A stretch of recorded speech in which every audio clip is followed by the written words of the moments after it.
అంబటి రామకృష్ణ యాదవ్ గారు పిసిసి ప్రధాన కార్యదర్శి వారి లైన్లో ఉన్నారు. నమస్కారం, మాట్లాడండి. సార్ నమస్కారం సార్. నమస్కారం. దావోస్ వెళ్ళి వస్తాయో రావో తెలీదు, ఎవరు వచ్చి పెడతారో ఎందుకు పెడతారో తెలియని పెట్టుబడుల కోసం మనం అక్కడికి వెళ్ళి వెతుక్కుంటున్నాం సార్. అవును. కానీ ఇక్కడికి రావాల్సిన, లీగల్ గా రావాల్సిన, ఇక్కడ ఇవ్వాల్సిన, ఇక్కడ ఉండవలసినవి విశాఖపట్నం స్టీల్ ఆల్రెడీ పెట్టి ఉన్నది. దాని యొక్క బాగోగులు, దాన్ని కాపాడటం, అక్కడ ఉన్న ఎంప్లాయ్మెంట్ ని నిలబెట్టాం. అవును. సో దాన్ని నిలబెట్టుకోలేము, కానీ ఎవడో వచ్చి పెట్టుబడి పెడతాడు, ఎప్పుడో వచ్చి పెట్టుబడి పెడతాడు, దాన్ని ఖాతాలో వేసుకోవడం. అదేవిధంగా మన్రేగా స్కీము దాదాపుగా ప్రతి ఏటా ఇప్పుడు కొత్తగా వచ్చిన చట్టం ప్రకారం దాదాపు సంవత్సరానికి 4,000 కోట్ల రూపాయలు ఈ రాష్ట్రం నష్టపోయే పరిస్థితి కనపడతా ఉంది. ఇది కేంద్రం నుంచి, ఇక్కడ మన కేంద్రం నుంచి చంద్రబాబు నాయుడు సపోర్ట్ తో నిలబడి ఉన్న కేంద్ర ప్రభుత్వం 4,000 కోట్లు రాష్ట్రానికి నష్టం వస్తామంటే ఆ 4,000 కోట్లు కేంద్రంతో మాట్లాడి తెచ్చుకోలేం. కానీ దావోస్కి వెళ్ళి ఎవరు పెడతారో ఎప్పుడు పెడతారో తెలియని పెట్టుబడుల కోసం వెంపర్లాడుతూ ఉంటాం. అదేవిధంగా మనకు ప్రత్యేకంగా ఒక చట్టం ఉంది సార్.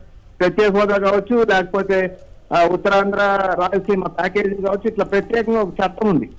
మీరు నేను కాదు, ఇప్పుడు ఉప ముఖ్యమంత్రిగా ఉన్న పవన్ కళ్యాణ్ గారు అప్పట్లో ఒక పెద్ద కమిటీ వేసి కొన్ని లక్షల కోట్లు ఈ చట్టం ప్రకారం అమలైతే ఈ రాష్ట్రానికి రావాలి. అప్పుడు కూడా చంద్రబాబు నాయుడు ముఖ్యమంత్రి ఉన్నారు అనుకుంటా.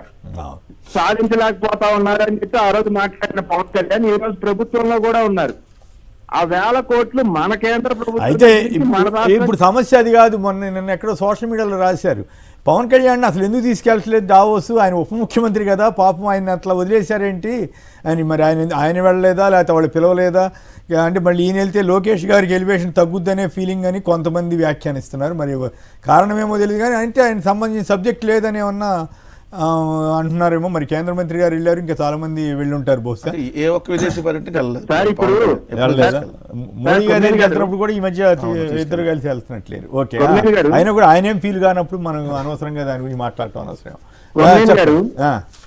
ఆల్రెడీ అక్కడ లోకేష్ గారు 16 లక్షల కోట్లు అంటే, చంద్రబాబు నాయుడు గారు 23 లక్షల కోట్లు అంటే, మళ్ళీ పవన్ కళ్యాణ్ గారు ఇంకో కొత్త సంఖ్య చెప్పాలి. మనకు అర్థం కాక 3 సంఖ్యలు, ఏ సంఖ్య మనకు అర్థం కాదు. ఇప్పటికే కన్ఫ్యూజన్ లో కొట్టుమిట్టాడుతుంటే నాకు సరదాగా ఒక ఆసక్తికరమైన ప్రశ్న ఎదురైంది. రామకృష్ణ గారు, ట్రంప్ గారు వచ్చి అక్కడ అడ్రస్ చేశారు కదా, ఆ సమావేశంలోకి ఆంధ్ర ముఖ్యమంత్రి గారు కానీ, తెలంగాణ కానీ, లేదా ఇంకా వేరే రాష్ట్రాల ముఖ్యమంత్రులు కూడా 7-8 మంది వెళ్ళారు కదా. వీళ్ళు ఎవరైనా అక్కడికి వెళ్ళారా లేదా? వెళ్తే ఫోటోలు అవి కూడా వచ్చిండేవి కదా. నాకు అర్థం కాల, ఏమిటి వెళ్ళుండే అవకాశం ఉందా? మరి వెళ్తే వార్తలు వచ్చిండేవి కదా. వెళ్ళని కాడికి అక్కడికి దావోస్ దాకా వెళ్ళి మామూలుగా అక్కడ వీళ్ళతో మాట్లాడి వస్తే ఇక్కడికి వస్తున్నారు కదా వాళ్ళంతా అనే ప్రశ్న వస్తుంది కదా. సరే, అంటే అన్ని కుదిరి అంతా బాగుంటే అసలు ట్రంప్ ను కూడా నేనే ప్రెసిడెంట్ చేశానని చెప్పుకునే మన ముఖ్యమంత్రి గారు బహుశా రేపు వచ్చిన తర్వాత ట్రంప్ తో మాట్లాడతాను, అతను శాంతి ఒప్పందాలు కుదర్చమని, ఆమె నోబెల్ శాంతి బహుమతి కూడా ట్రంప్ కి ఇచ్చేసేమని ఆమెకి నేనే సూచించానని కూడా ఈయన చెప్తారు. మనం అవన్నీ కూడా వినాల్సి వస్తుంది.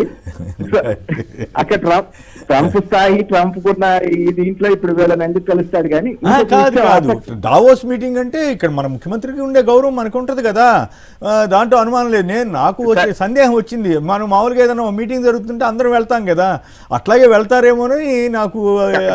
అంటే ఓవరాల్ గా ఇవాళ ఉన్న పరిస్థితి తీసుకుంటే, ట్రంప్ యొక్క బిహేవియర్ తీసుకున్నప్పుడు అక్కడ ప్రధానమంత్రి నరేంద్ర మోడీయే ట్రంప్ వ్యాఖ్యలు సమాధానం చెప్పుకోలేని పరిస్థితిలో భారతదేశం ఉంది. ఇరాన్ నుంచి పెట్టుబడి, ఆ పోర్టు పెట్టుబడి వెనక్కి తీసుకోమంటే మన దేశం వెనక్కి రావాల్సిన పరిస్థితి ఉంది. సో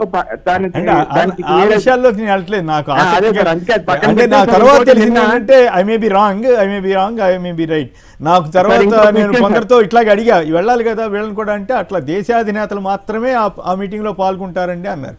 మరి ఇక అంతకాడికి ఇందాక కొంత కామేషన్ అయినా వీళ్ళందరూ చెప్పినవి వింటే ఇదంతా దారి ఖర్చులకు కూడా దండగన్న పరిస్థితి జనంలోకి రావటం కూడా. ఇందాక జగన్ గారు చాలా ప్రాక్టికల్గా చెప్పారు, ఇవన్నీ 10,000 కోట్లు ఆయన టైంలో వస్తే ఈయన టైంలో 14,000 కోట్లే వచ్చినాయని చెప్పారు తప్ప ఆయన లక్షల కోట్లు వచ్చినాయని ఆయన ఎక్కడ చెప్పట్లేదు. అది విశేషం. నిన్న సుప్రీంకోర్టులో చీఫ్ జస్టిస్ ఒక ఆసక్తికరమైన వ్యాఖ్య చేశారు సార్. ఏమని? ఫ్రీబీస్ గురించి కోర్టులో ఒక వ్యాఖ్య వేస్తే సుప్రీంకోర్టు చీఫ్ జస్టిస్ ఒక ఆసక్తికరమైన వ్యాఖ్య చేశారు. ఏమంటే, మీరు అసలు రాష్ట్ర రెవెన్యూలో నుంచి విద్య, వైద్యం, ఎంప్లాయ్మెంట్ క్రియేట్ చేయడం, ప్రజల్లో అట్టడుగు వర్గాల్లో ఉన్న పేదరికాన్ని తొలగించడానికి ఖర్చు పెట్టకుండా ఈ రకమైన పంపకాలు ఎంతవరకు సమంజసం అనే ఒక ఆసక్తికరమైన వ్యాఖ్య చేశారు. అంటే మొన్న బీహార్ ఎలక్షన్ లో ఆఖరి నిమిషంలో 10,000 పంచడం కావచ్చు, లేకపోతే 2019 ఎన్నికలప్పుడు ఆఖరి నిమిషంలో పసుపు కుంకాలు పంచడం కావచ్చు, ఇటువంటివన్నీ తీసుకున్నప్పుడు అవును విద్య, వైద్యం, ఎంప్లాయ్మెంట్ క్రియేషన్ అన్నప్పుడు అంటే సుప్రీంకోర్టు వ్యాఖ్య సార్, Right. మన రాష్ట్రంలో ఆల్రెడీ పర్మిషన్స్ వచ్చి ఉన్న మెడికల్ కాలేజీలనేమో మేము ఇది మాకు సంబంధం లేదు, మేము నిర్వహించలేము, రైట్ మేము ప్రైవేట్ వాళ్ళకి అప్పగిచ్చేస్తాం అని మన వాళ్ళు చెప్తుంటే సుప్రీంకోర్టు ఏమో రాజ్యాంగాన్ని అనుసరించి ఇవన్నీ ప్రభుత్వ బాధ్యత కదా అని సుప్రీంకోర్టు వ్యాఖ్యానిస్తా ఉంది సార్. చెప్తాం ప్రభుత్వమా సుప్రీంకోర్టు మరి ఇవన్నీ మరి కోర్టులో కేసులు వేస్తున్నారు కదా, మరి గౌరవ కోర్టులు ఏం చేస్తే చూద్దాం ప్రైవేటైజేషన్ మీద. థ్యాంక్ యూ రామకృష్ణ గారు. ఇక